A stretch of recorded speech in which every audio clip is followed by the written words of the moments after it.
കാറ്റത്തെ കിളിക്കൂടിന്റെ ഇന്നത്തെ എപ്പിസോഡിലേക്ക് എല്ലാവർക്കും സ്വാഗതം. വീഡിയോ ആദ്യമായി കാണുകയാണെങ്കിൽ സപ്പോർട്ട് ചെയ്ത് സബ്സ്ക്രൈബ് ചെയ്ത് ലൈക്ക് ചെയ്യാൻ മറക്കല്ലേ. നീതുവിനെയും കൂട്ടി ചന്ദ്രനും സീതയും ക്ഷേത്രത്തിലെത്തുകയാണ്. ഓട്ടൊന്നിറങ്ങിയ നീതുവിനെ സീത സ്നേഹത്തോടെ വാ മോളെ എന്ന് വിളിക്കേ. അല്ല, നിങ്ങൾക്ക് എന്താ പറ്റിയത്? പെട്ടെന്ന് സ്വഭാവം മാറിപ്പോയല്ലോ.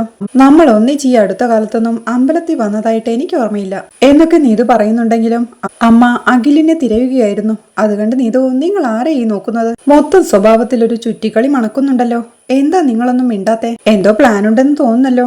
അമ്പലത്തിൽ വെച്ച് എന്താ പ്ലാൻ എന്ന് നീതു ചോദിക്കുക. അമ്പലത്തിൽ വെച്ച് എന്ത് പ്ലാൻ? വരണം, തൊഴണം, വഴിപാട് നടത്തണം. അല്ലാതെന്താ? നീ അകത്തേക്ക് വാ എന്ന് പറഞ്ഞ് അമ്മ വിളിക്കേ. അപ്പോ വേറെ പ്ലാനൊന്നും ഇല്ലല്ലേ എന്ന് നീതുവും സംശയത്തോടെ ചോദിക്കുക.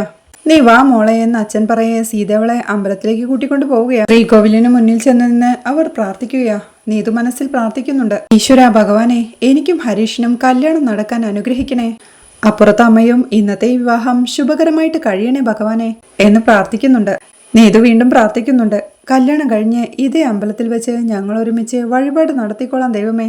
അപ്പോഴേക്കും അമ്മയും ഞങ്ങളുടെ ശക്തിക്കൊത്ത വഴിപാട് ഞങ്ങളും ചെയ്തോളാം ഭഗവാനെ എന്ന് കൈകുപ്പി മനസ്സിൽ പ്രാർത്ഥിക്കുന്നുണ്ട്. അപ്പോഴേക്കും തിരുമേനി ഇറങ്ങി വന്ന് അവർക്ക് പ്രസാദം കൊടുക്കുക. നീതുവിനെ നോക്കി ഇതാണോ കുട്ടി എന്ന് തിരുമേനി ചോദിക്കുന്നുണ്ട്. അതെ എന്ന് അമ്മ പറയെ ദീർഘസുമംഗലി ആയിരിക്കട്ടെ എന്നവൾ അനുഗ്രഹിച്ച് തിരുമേനി അകത്തേക്ക് പോവുകയാണ്. അത് കേട്ട് നീതുവും സന്തോഷത്തോടെ ഹരീഷുമായുള്ള കല്യാണത്തെപ്പറ്റി പറഞ്ഞപ്പോഴേക്കും എന്നെ അനുഗ്രഹിച്ചല്ലോ ദൈവമേ എന്ന് പറഞ്ഞു നിൽക്കുമ്പോഴാണ് അഖിൽ അങ്ങോട്ട് വന്ന് അമ്മേ അച്ഛ സമയമായി എന്ന് പറയുന്നത്. അഖിലിനെ കണ്ട സംശയത്തോടെ ഇവൻ എന്താ ഇവിടെ? അപ്പം മൂന്നുപേരും എന്തോ പ്ലാൻ ഇട്ട് വന്നത് തന്നെയാ. എന്താ, എല്ലാം മറക്കാൻ എനിക്ക് ചരട് ജപിച്ച് കെട്ടാനാണോ? അങ്ങനെ കെട്ടിയാൽ ഞാൻ ഹരീഷിനെ മറക്കുമെന്ന് നിങ്ങൾ വിചാരിക്കുന്നുണ്ടോ? എന്റെ അടുത്ത് ഒരു മന്ത്രവും നടക്കാൻ പോകുന്നില്ല. അല്ല, അമ്പലത്തിൽ വെച്ച് ഇമാതിരി കാര്യങ്ങളൊക്കെ ചെയ്യാമെന്ന് വെക്കുന്നതാ എനിക്ക് അത്ഭുതം എന്നൊക്കെ അവൾ പറയേ. അമ്മയും നിനക്ക് എന്തിന്റെ കേടാ പെണ്ണെ? നിനക്ക് ജപിച്ചു കെട്ടാൻ പോകുന്നു ഞങ്ങൾ പറഞ്ഞോ? ഇല്ലല്ലോ. അമ്പലത്തിൽ വന്നാലും നിന്റെ വായ വെറുതെ ഇരിക്കില്ലേ? ഇങ്ങനെ വളവളാന്ന് പറഞ്ഞോണ്ടിരിക്കണം. വാ ഇങ്ങോട്ടെന്ന് പറഞ്ഞ് അവളുടെ കയ്യിൽ പിടിച്ചു വലിച്ചു കൊണ്ടുപോവുകയാ സീത. പുറകെ ചന്ദ്രനും അഖിലും. മണ്ഡപത്തിനരികിലേക്ക് എത്തുമ്പോഴേക്കും അവിടെ കൂട്ടുകാരുമായി സംസാരിച്ചു നിൽക്കുന്ന പ്രേമിനെ കണ്ട് ആഹാ, ചേട്ടന്റെ കല്യാണമാണോ? അത് കൊള്ളാലോ. അല്ല, പെണ്ണു വന്നില്ലേ എന്നൊക്കെ നീതു ചോദിക്കുന്നവൾക്ക് സീതയും പരിഭ്രമത്തോടെ ഡാ, ഇത് കുഴപ്പാവോ? ഇവളാണ് പെണ്ണെന്ന് പറഞ്ഞാ ഇവൾ ഓടിപ്പോകുമെന്നാ തോന്നുന്നത് എന്ന് സീത ശബ്ദം താഴ്ത്തി പറയുമ്പോഴേക്കും ഏയ് അമ്മ കണ്ടോളൂ എന്ന് അഖിലും. എന്നിട്ടവൻ നീതുവിനെ വിളിച്ച് നീതു ഒന്നിങ്ങോട്ട് വന്നേ, ഒരു കാര്യം പറയട്ടെ എന്ന് പറയേ. എന്ത് കാര്യം എന്ന് നീതു. ഇവിടെ വാ പറയട്ടെ എന്ന് പറഞ്ഞ അഖിൽ പിടിച്ചു വലിക്കേ. അപ്പോ happy married life in advance ചേട്ടാ എന്നവനെ വിഷ് ചെയ്തുകൊണ്ട് അഖിലിന്റെ കൂടെ പോവുകയാ നീതു. പോകുന്നതിനിടയിൽ അവൾ അഖിലിനോടായി ചോദിക്കുന്നുണ്ട്, നിന്റെ കൂട്ടുകാരന്റെ കിളി പോയിരിക്കുകയാണോ? നോട്ടം കണ്ടിട്ട് അങ്ങനെ തോന്നുന്നല്ലോ എന്ന്. അവിടെ തറവാട്ടമ്പലത്തിൽ ശൂലംകുത്തി വഴിപാടിന് റെഡിയായി നിൽക്കുകയാണ് സുധീഷും കൂട്ടരും. എല്ലാവരും ഹരഹരോ മന്ത്രങ്ങൾ ജപിച്ചുകൊണ്ട് നിൽക്കുകയാ. പൂജിച്ച ശൂലവുമായി വന്ന് അത് സുധീഷിന്റെ കവിളത്ത് കൂടി തറച്ചു കയറ്റുന്നുണ്ട്. അങ്ങനെ ശൂലം കവിളിൽ കുത്തിയ സുധീഷുമായി ഹരഹരോ മന്ത്രങ്ങളുമായി അവർ അമ്പലം ചുറ്റുകയാ. കാവടിയെടുത്ത് ഹരീഷും നികേഷും കൂടെ നടക്കുന്നുണ്ട്. മന്ത്രജപങ്ങളുമായി സുഭാഷും നിധിയും ചാന്ദിനിയും ഭാസ്കരനും അമ്മായിയും അശ്വിനും സുനന്ദയും എല്ലാം പുറകെ നടക്കുകയാ. അവിടെ നീതുവിനെ അവർ അമ്പലത്തിലൊരിടത്തേക്ക് മാറ്റി നിർത്തുമ്പോഴേക്കും എന്താ എല്ലാവരുടെയും മുഖം വല്ലാതിരിക്കുന്നത് എന്ന് നീതു സംശയത്തോടെ ചോദിക്കേ. അമ്മ പറയുന്നുണ്ട്, ദേ നോക്ക് നീതു, ഞങ്ങളോട് നിനക്ക് ഇത്തിരി സ്നേഹവും ബഹുമാനവും ഉണ്ടെങ്കിൽ നീ ഞങ്ങൾ പറയുന്നതൊന്ന് കേൾക്കണമെന്ന്. അതിനങ്ങനെയുണ്ടെന്ന് ഞാൻ പറഞ്ഞിട്ടില്ലല്ലോ. അല്പം പോലും അതെനിക്കില്ല. എപ്പം മുതൽ നിങ്ങൾ എന്നെ ടോർച്ചർ ചെയ്യാൻ ആരംഭിച്ചുവോ അപ്പം മുതൽ അതങ്ങ് പോയി. വെറുതെ ഡ്രാമ കളിക്കാതെ കാര്യം പറയുന്ന നീതുവും. അഖിലും പറയുന്നുണ്ട്, ദേ നോക്ക് നീതു, പ്രേമിന്റെ കല്യാണം നടക്കാൻ പോവാ, അടങ്ങി നിന്നോണമെന്ന്. അത് കേട്ട് നീതുവും പ്രേമിന് കല്യാണം നടന്നാൽ എന്താ നടന്നില്ലെങ്കിൽ എന്താ, എന്നോട് എന്താ പറയാൻ വന്നേ അത് പറയുന്നു അവൾ പറയുന്നുണ്ട്. മനസ്സിലാവുന്ന പോലെ പറഞ്ഞു കൊടുക്കടാ എന്ന് അച്ഛനും അഖിലിനോടായി പറയുക. ഈ കല്യാണം കാണാനാണോ എന്നെ നിർബന്ധിച്ചു കൊണ്ടുവന്നേ? പ്രേമിന്റെ കല്യാണമാണ്. നീ വായെന്ന് പറഞ്ഞിരുന്നേൽ ഞാൻ വന്നേനല്ലോ.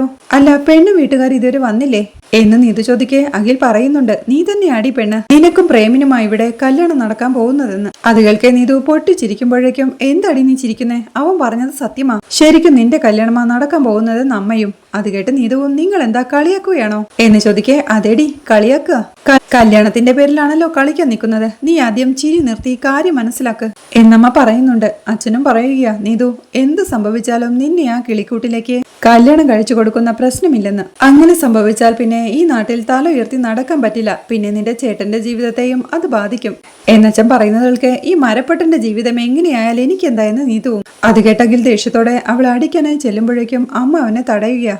ഇത് അമ്പലമാ, ബഹളം വെക്കല്ലേ എന്ന് ഇവൾ പറഞ്ഞത് കേട്ടില്ലേ എന്നകിൽ ചോദിക്കേ എല്ലാവരും കൂടി എന്നെ പെടുത്താനുള്ള പരിപാടിയാണല്ലേ എന്ന് നീതു ചോദിക്കേ അതെ ഞങ്ങൾ എല്ലാവരും കൂടി നിന്നെ കെട്ടിക്കാൻ പോവാ വന്ന് മണ്ഡപത്തിലിരിക്കെ എന്നമ്മ വിളിക്കേ നാണമില്ലേ നിങ്ങൾക്കത് പറയാൻ അറിയാലോ ഞാൻ നിങ്ങൾക്കെതിരെ പോലീസിൽ കംപ്ലൈന്റ് കൊടുത്തതാ എന്നിട്ടാണോ എന്നെ നിർബന്ധിച്ച് കല്യാണം കഴിപ്പിക്കാൻ നോക്കുന്നത് ഞാനിപ്പോ ഒരു കോൾ വിളിച്ചാൽ മതി നിങ്ങൾ 3 പേരും അകത്താവും കാണണോ മാതാപിതാക്കളെ ജയിലിൽ കയറ്റിയെന്ന പേരുദോഷം വരുമെന്ന് കരുതി മിണ്ടാതിരിക്കുമ്പോ ഇങ്ങനെ ചതിക്കാൻ നോക്കുന്നു ഞാൻ ഇപ്പൊ ശരിയാക്കി തരാം എന്ന് പറഞ്ഞവൾ പോലീസിനെ വിളിക്കാനായി തന്റെ മൊബൈൽ എടുക്കുമ്പോഴേക്കും അഖിൽ അതവളുടെ കയ്യിൽ നിന്ന് തട്ടിപ്പറിച്ചെടുക്കുകയാ ഇങ്ങ് തായെന്ന് പറഞ്ഞവൾ അഖിലിന്റെ കയ്യിൽ നിന്ന് ഫോൺ പിടിച്ചു വലിക്കാൻ നോക്കുമ്പോഴേക്കും അമ്മ പറയുന്നുണ്ട് നീതു ഞാൻ നിന്റെ കാലിൽ വീഴാം പറയുന്നതൊന്ന് കേൾക്ക് അത് കേട്ട് നീതുവും ദേഷ്യത്തോടെ നിങ്ങൾ പോയി എവിടെയെങ്കിലും വീഴ് ഈ വക കാര്യങ്ങൾക്കോ ഒന്നും എന്നെ കിട്ടില്ല നിങ്ങൾ എന്താ എന്നെ പറ്റി വിചാരിച്ച് രഹസ്യമായി എന്നെ കൂട്ടി വന്ന് കല്യാണം നടത്തി വെക്കാൻ ഞാനെന്താ അത്രയ്ക്ക് മണ്ടിയാണോ എന്നവൾ ചോദിക്കേ അച്ഛനും പറയുന്നുണ്ട് മോളെ ഞാൻ നിന്നോട് അപേക്ഷിക്കുകയാണ് നമ്മുടെ വീടിന്റെ അന്തസ്സൊന്നും നോക്കണ്ടേ എന്ന് പിന്നെ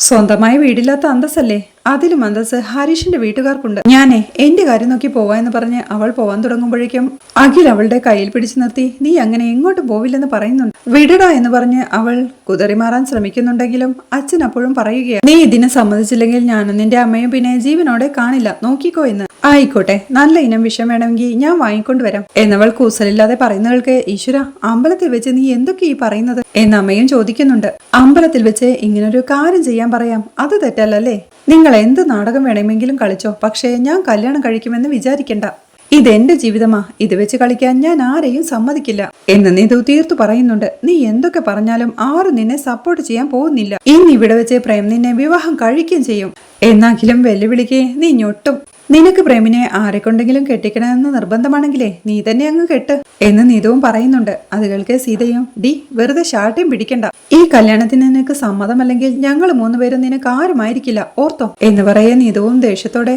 അതിപ്പോഴും അങ്ങനെ തന്നെയാണല്ലോ അതുകൊണ്ടല്ലേ നിങ്ങൾ ഇത്രയും ഒരു വൃത്തികേട് എന്നോട് ചെയ്യാൻ തീരുമാനിച്ചത് എന്നവൾ പറയുന്നത് കേൾക്കെ ഇവളോട് വർത്താനം പറഞ്ഞിട്ട് കാര്യമില്ല ഇങ്ങോട്ട് വാടിയെന്ന് പറഞ്ഞ് അഖിൽ വീണ്ടും അവളുടെ കയ്യിൽ പിടിച്ച് വലിക്കുക വിടെന്ന് പറഞ്ഞ് അവൾ കുതറി മാറാൻ ശ്രമിക്കുന്നുണ്ടെങ്കിലും അവരവളെ പിടിച്ചു വലിച്ച് മണ്ഡപത്തിലേക്ക് കൂട്ടിക്കൊണ്ടു പോവുകയാണ് അവിടെ വിവാഹത്തിന് റെഡിയായി സന്തോഷത്തോടെ ഇരിക്കുകയാണ് പ്രേം തിരുമേനി അവിടെ പൂജകൾ ചെയ്തുകൊണ്ടിരിക്കുക അഖിൽ അവളെയും കൂട്ടി അങ്ങോട്ടെത്തുമ്പോഴേക്കും അവൾ അവന്റെ കൈവിടുവിച്ച് പ്രേമിനോടായി ഇവനു വിവരമില്ല നിങ്ങൾക്കും അങ്ങനെ ആയോ ചേട്ടാ എനിക്ക് ഹരീഷിനെ ഇഷ്ടമാണെന്ന് നിനക്കറിയാവുന്നതല്ലേ എന്നവൾ ചോദിക്കേ നീതു എല്ലാം അറിഞ്ഞിട്ട് തന്നെയാ ഞാൻ ഈ തീരുമാനമെടുത്തതെന്ന് പ്രേമം പറയുകയാ അത് ശരി എന്നെ കല്യാണം കഴിക്കുമെന്ന് പറയാൻ നാണമില്ല ചേട്ടാ നിങ്ങൾക്ക് ചന്ദന കളർ ഷർട്ടും ഡബിൾ മുണ്ടുമായിട്ട് ഇറങ്ങിയേക്കുന്നു എന്ന് നീതു പൂച്ചത്തോടെ പറയുക നിന്നോട് നിർത്താനാ പറഞ്ഞത് എന്നകിലും വിരൽ ചൂണ്ടിക്കൊണ്ട് പറയുന്നുണ്ട് പിന്നീട് അവൻ പ്രേമിനോടായി പ്രേമേ ഇവള് പറയുന്നതൊന്നും നോക്കണ്ട ഇതൊക്കെ കല്യാണം കഴിഞ്ഞാൽ ശരിയായിക്കോളും എന്ന് പറയേ നീതു പറയുന്നുണ്ട് ഇതൊന്നും ശരിയാവാൻ പോകുന്നില്ല അങ്ങനെ ആരും വിചാരിക്കാൻ വേണ്ട ഹരീഷ് ഇപ്പൊ വന്ന് വിളിച്ചാൽ ഞാൻ അപ്പൊ പോവും ഒരു തവണ ഞാൻ വീട് വിട്ടു പോയതാ അതറിയോ എന്ന് നീതു പറയുമ്പോഴേക്കും മുഹൂർത്തമായി താലി കെട്ടുന്ന ചടങ്ങിലേക്ക് കടക്കാമെന്ന് തിരുമേനി വിളിച്ചു പറയുക അവൾ തിരുമേനിയോടായി താലിയോ എന്റെ കഴുത്തിലോ പൂജാരി തന്നെ കെട്ടിക്കോ എന്റെ ചേട്ടന്റെ ഫ്രണ്ടാ നല്ല തങ്കപ്പെട്ട സ്വഭാവമാ എന്നൊക്കെ അവൾ വിളിച്ചു പറയുന്നതൾക്ക് അടങ്ങി നിക്കടി എവിടെയെന്ന് പറഞ്ഞ് സീത അവളുടെ കയ്യിൽ പിടിമുറുക്കുകയാ വീടമ്മേ ഞാൻ അടങ്ങാനൊന്നും പോകുന്നില്ല കല്യാണത്തിന് നിന്ന് തരാനും പോണില്ല എനിക്ക് പോണമെന്ന് പറഞ്ഞ് അവൾ പോവാൻ തുടങ്ങുകയാ അഖിലും സീതയും കൂടി അവളെ പിടിച്ചു വലിച്ച് പ്രേമിന്റെ അരികിലേക്ക് ഇരുത്തുകയാ പ്രേമേ സോറിടാന്ന് അഖിൽ പറയേ നീ ടെൻഷൻ ആവണ്ട ചടങ്ങ് നടക്കട്ടെ ബാക്കി കാര്യങ്ങളല്ലേ അത് കല്യാണം കഴിഞ്ഞിട്ട് നോക്കാമെന്ന് പ്രേമം പറയുന്നു വിടെന്ന് പറഞ്ഞ് അവിടെ നിന്ന് എഴുന്നേറ്റ് പോവാൻ നോക്കുന്ന നീതുവിനെ അമ്മ അവിടെ പിടിച്ചിരുത്തുകയാ പൂജാരി അപ്പോഴേക്കും മന്ത്രങ്ങൾ ഉരുവിടാൻ തുടങ്ങിയിരുന്നു നീതുവും തിരുമേനിയോടായി ഒന്ന് നിർത്ത് തിരുമേനി എന്ന് ദേഷ്യത്തോടെ പറയുമ്പോഴേക്കും താലി കെട്ടടാ പ്രേമേ എന്നകിൽ വിളിച്ചു പറയുന്നുണ്ട് അത് കേട്ട് പ്രേമം താലി എടുത്ത് അവളുടെ കഴുത്തിൽ ചാത്താനായി ഒരുങ്ങുമ്പോഴേക്കും ഐ എം പ്രഗ്നന്റ് എന്ന് നീതു വിളിച്ചു പറയുന്നുണ്ട് അത് കേട്ട് ഞെട്ടലോടെ താലിയും കയ്യിൽ പിടിച്ച് അവളെ തന്നെ നോക്കിയിരിപ്പാ പ്രേം അവൾ വീണ്ടും പറയുന്നുണ്ട് ഞാൻ പ്രഗ്നന്റ് ആണ് ഞാൻ 2 മാസം ഗർഭിണിയാണെന്ന് അത് കേട്ട സീതയും ഇത് നുണയാ മോനെ അവള് വെറുതെ പറയുന്നതാണെന്ന് അത് അമ്മയ്ക്ക് എങ്ങനെ അറിയാം ഹരീഷിന്റെ കുഞ്ഞാ എന്റെ വയറ്റില് ഞാൻ 2 മാസം പ്രഗ്നന്റാ എന്ന് നീതു വീണ്ടും തീർത്തു പറയുന്നുണ്ട് കള്ളം പച്ചക്കള്ളം കല്യാണം നിർത്താൻ വേണ്ടി നുണ പറയുന്നതാ എന്ന് അമ്മ പറയേ മോളെ ഇത് നിന്റെ ജീവിതമാ കളിക്കരുതെന്ന് അച്ഛനും പറയുകയാ അത് തന്നെയാ എനിക്കും പറയാനുള്ളത് ഇത് എന്റെ ജീവിതമാ അത് വെച്ച് നിങ്ങളും കളിക്കരുത് വേണമെങ്കിൽ ആശുപത്രിയിൽ പോവാം സ്കാൻ ചെയ്യാം എന്താ വേണോ എന്നവൾ ചോദിക്കുന്നവൾക്ക് സങ്കടത്തോടെ എടി മഹാബാബി നീ എന്താ ഈ ചെയ്തതെന്ന് സീത ചോദിക്കുന്നുണ്ട് ഹരീഷ് എന്നെ തന്നെ വിവാഹം കഴിച്ചോളുമെന്ന് അമ്മയോടായി പറഞ്ഞ് പ്രേമിനോടായി ഇനിയും നിങ്ങൾക്ക് എന്നെ വിവാഹം കഴിക്കണോ പറ എന്ന് ചോദിക്കേ അഖിൽ തന്റെ കയ്യിലുണ്ടായിരുന്ന താലി അങ്ങോട്ട് വെക്കുകയാ അഖിലേ ബൈ 1 ഗെറ്റ് 1 പാക്കേജ് ആയിട്ട് എനിക്കൊരു കല്യാണം വേണ്ടെന്ന് പറഞ്ഞ് അഖിൽ അവിടെ നിന്ന് എഴുന്നേറ്റ് വാടാ എന്ന് വിളിച്ച് തന്റെ ഫ്രണ്ട്സിനെ കൂട്ടി പോവാൻ തുടങ്ങുമ്പോഴേക്കും അവരുടെ ഫ്രണ്ട്സും അഖിലിനോടായി പറയുന്നുണ്ട് കട്ടയ്ക്ക് കൂടെ നിന്നിട്ട് ചതിക്കാൻ നോക്കിയല്ലേ? ഇത് ശരിയല്ല അഖില എന്ന് പറഞ്ഞ് അവർ പ്രേമിനെയും കൂട്ടിക്കൊണ്ട് പോവുകയാണ്. അളിയ, ഞാൻ പറയുന്നൊന്ന് കേൾക്കടാ എന്ന് പറഞ്ഞ് അഖിലും അവരുടെ പുറകെ പോകുന്നുണ്ട്. സീതയും ആകെ സങ്കടത്തോടെ നിന്റെ ജീവിതം നീ തന്നെ നശിപ്പിച്ചല്ലോടി എന്ന് പറഞ്ഞ് അവിടെ നിന്ന് പൊട്ടിക്കരയുകയാ. അവിടെ തറവാട്ടമ്പലത്തിൽ വഴിപാടെല്ലാം കഴിഞ്ഞ് ശൂലം കുത്തിയ തന്റെ കവളിന്റെ വേദന സഹിക്കാൻ കഴിയാതെ കൈകൊണ്ട് വീശിക്കൊണ്ടിരിപ്പ സുധീഷ്. അരികിൽ തന്നെ ഹരീഷും സുഭാഷും ചാന്ദിനിയും നിധിയും എല്ലാം അവനെ നോക്കി നിൽപ്പാ.